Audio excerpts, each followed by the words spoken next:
তিন নম্বর হাদিস শরীফ, তলাবুল ইলমি ফারিদাতুন আলা কুল্লি মুসলিম। হাদিস শরীফের অর্থ, তিনি ইলম তলব করা প্রত্যেক মুসলমানের উপর ফরজ। এই পর্যায়ে আমাদের সম্মুখে একটি হাদিস নিয়ে আসছেন আমাদের অত্র মাদ্রাসার নাজারা বিভাগের ছাত্র মোসাম্মদ আয়েশা। আসসালামু আলাইকুম ওয়া রাহমাতুল্লাহি ওয়া বারাকাতুহু। এক নম্বর হাদিস শরীফ, আখবিজ দীনাকা ইয়াকফিকাল আমালুল কলিল। হাদিস শরীফের অর্থ, তোমার ঈমানকে খাঁটি করো, অল্প আমলই নাজাতের জন্য যথেষ্ট হইবে। দুই নম্বর হাদিস শরীফ, খায়রুকুম মান তাআল্লামাল কুরআনা ওয়া আল্লামা।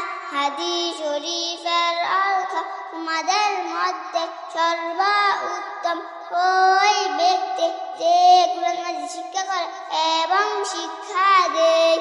তিন নম্বর হাদিস শরীফ, তলাবুল ইলমি ফারিদাতুন আলা কুল্লি মুসলিম।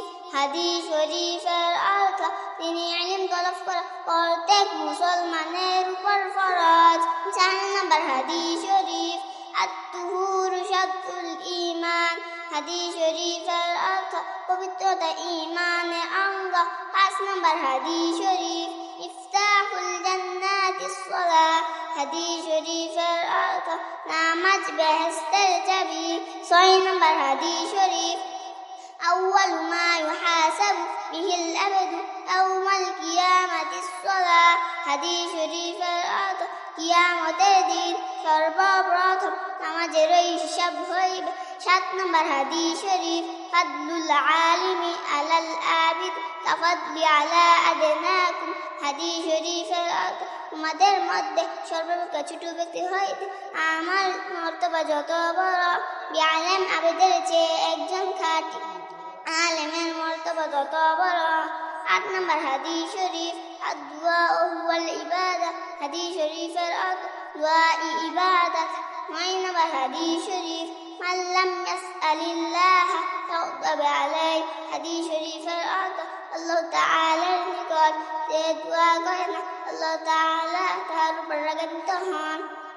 দশ নম্বর হাদিস শরীফ, লা ইয়ারহামুল্লাহু মান লা ইয়ারহামুন নাস।